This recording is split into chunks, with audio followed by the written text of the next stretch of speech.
Saviez-vous que cette semaine était celle de la défense de la langue française un peu partout en France, mais également dans 70 pays? Des initiatives ont été lancées afin de soutenir, préserver, mais aussi jouer avec nos mots et notre langue. On retrouve notre grand témoin, Éric Orsena, académicien, écrivain.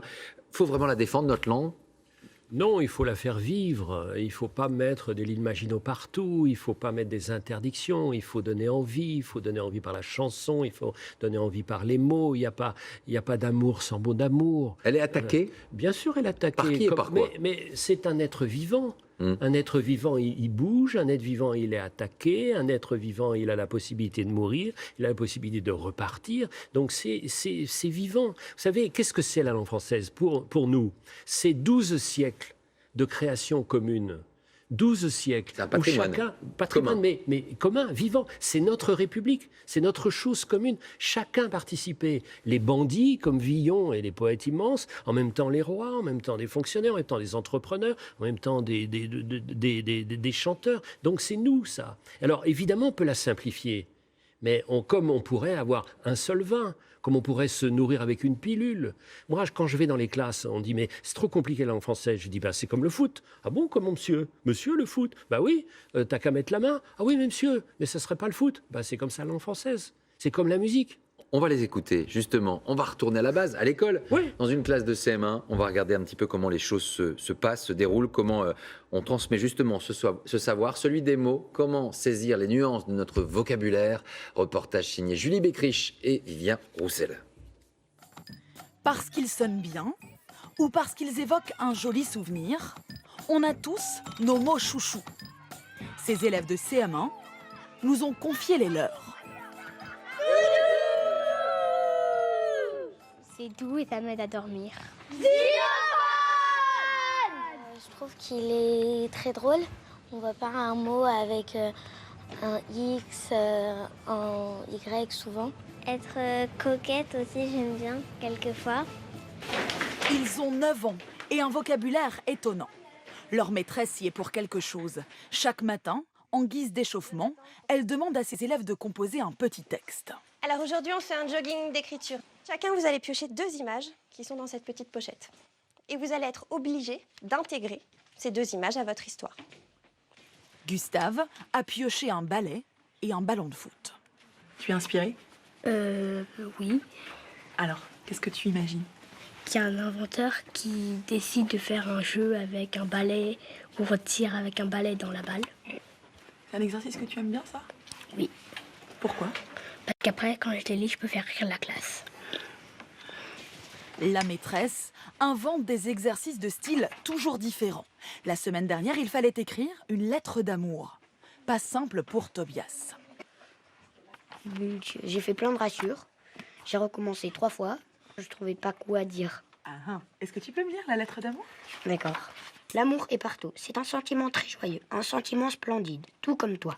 L'amour est partout. L'amour est tout doux. Il est joli, tout comme toi. L'amour est tout comme toi. Je t'aime. Voilà. C'était pour qui? Bah, je sais pas. Je sais pas. Parfois, on fait uniquement des listes, parfois, on fait des recettes. L'idée, c'est d'essayer de leur proposer le plus de choses possible, de façon à ce que cet exercice d'écriture devienne agréable, devienne facile, devienne un plaisir. L'objectif essentiel, c'est ça. Et de ne pas créer d'angoisse de la page blanche. Et à chaque occasion, la maîtresse veut que ses élèves trouvent le mot juste, qu'ils saisissent la nuance qui existe entre 2 synonymes. Le dictionnaire est alors leur meilleur allié. Ils le manipulent quotidiennement. Qu'est-ce que tu cherches? Le mot intense dans le dictionnaire. J'ai trouvé vif. Et c'est ce que tu pensais? Je sais pas trop, j'ai vu ça dans les publicités, mais ils disent parfois des goûts intenses. Moi, je pense que intense, c'est plus que fort. Et vif, je sais pas trop. Surtout, ils doivent pouvoir réemployer ces mots au quotidien. Donc, est-ce que quelqu'un pourrait me faire une phrase avec le mot intense? Cet amour est intense. Oui, très bien. Ce fromage est intense.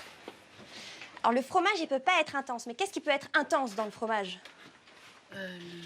Son goût. On peut dire que ce fromage a un goût intense. Ça fonctionne très bien.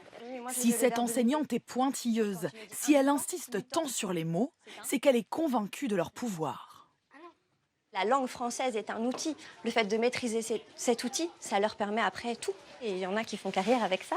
Donc bien sûr, l'idée, c'est de leur donner cette possibilité-là, de leur ouvrir des portes.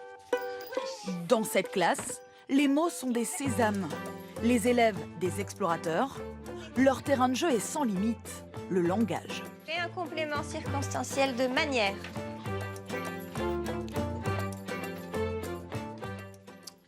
Alors, Éric Orsena, vous leur dites quoi à ces enseignants qu'on vient de voir? Courage, allez-y, continuez. Regardez, les élèves ont l'air heureux, Ouais. la prof a l'air heureuse, Mhm. la lettre d'amour est formidable. Tout doux, l'amour est partout, je t'aime, bravo, c'est bien. Et donc c'est ça la vie, vous voyez, c'est joyeux. Et leur dire dès le début que les mots sont leurs alliés, leurs complices. Ils vont leur permettre de se défendre, ils vont leur permettre de s'émerveiller, ils vont leur permettre, comme la musique, c'est pareil. En même temps, il y a des sources d'inquiétude. Comme d'habitude, comme n'importe quel être vivant. C'est vrai qu'il y a des SMS un peu étranges, mais en même temps, le SMS permet d'écrire. Et qu'il y a eu des poètes, genre Queneau, qui écrivaient un peu comme les SMS. Les mots évoluent, ils avancent. Et puis, mais c'est ça, on n'a pas du tout la même orthographe qu'on avait au moment je sais pas, de Racine, de Corneille, de La Fontaine. Dans votre livre, c'est normal. on comprend que vous avez eu la chance d'avoir un grand-père, un père qui vous ont dirigé vers l'écriture, vers la littérature, vers les mots, vers l'amour des mots.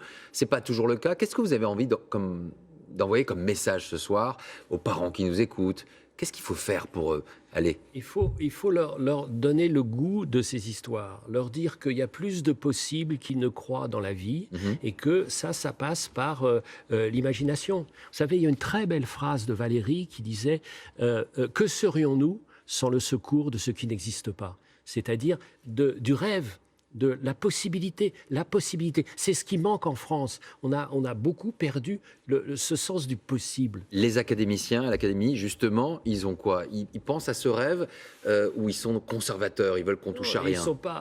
Non, c'est pas ça. Ils veulent l'évolution. Simplement, vous savez, il y a des gardiens modes. du temple. Il y a des modes. Non, c'est pas les gardiens du temple. Il y a la mode en disant, au fond, qu'est-ce qu'on va perdre, mais qu'est-ce qu'on va aussi gagner en suivant cette réalité. Et regardez ce qu'il disait.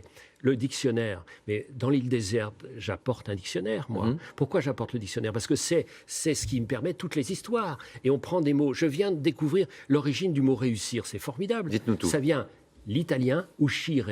Ça veut dire la sortie, trouver la sortie. C'est-à-dire, celui qui a réussi, il n'est pas loin de la sortie. C'est pas mal. Pas mal. Philosophiquement, c'est intéressant. Un petit mot de ce désenchantement, justement, parfois, par rapport aux politiques. Est-ce que les hommes politiques d'aujourd'hui, ceux que vous avez connus hier, ils sont les mêmes? Est-ce qu'ils sont à la hauteur de la transmission du savoir et des choses aujourd'hui? D'abord, c'est beaucoup plus compliqué qu'avant, puisqu'ils ont moins de pouvoir qu'avant. Et qu'ils n'ont pas fait vraiment l'inventaire. Alors aujourd'hui, ils font quoi? Ils font semblant de nous faire croire qu'ils ont du pouvoir? Non, parce qu'ils ont de la bonne volonté, mais simplement ça les dépasse. Et il faut avoir le courage de dire ça, je n'ai pas le pouvoir sur telle action. Mais par exemple, dans le domaine de l'éducation, ils ont un pouvoir. Et ils ne vont pas au bout de ce pouvoir. Quand vous imaginez qu'un enfant sur 5, un jeune sur 5, en classe de 6e, maîtrise mal la langue qui est notre République, c'est inquiétant. Parce que ce n'est pas seulement devoir de français qui maîtrise mal, c'est tous les autres domaines. Éric Orsena, L'origine de nos amours, Académie française, et le roman est chez Stock. Votre mot préféré? Préférence. Préférence. Parce Pourquoi? que je suis tellement curieux, il y a des moments, il faut savoir préférer.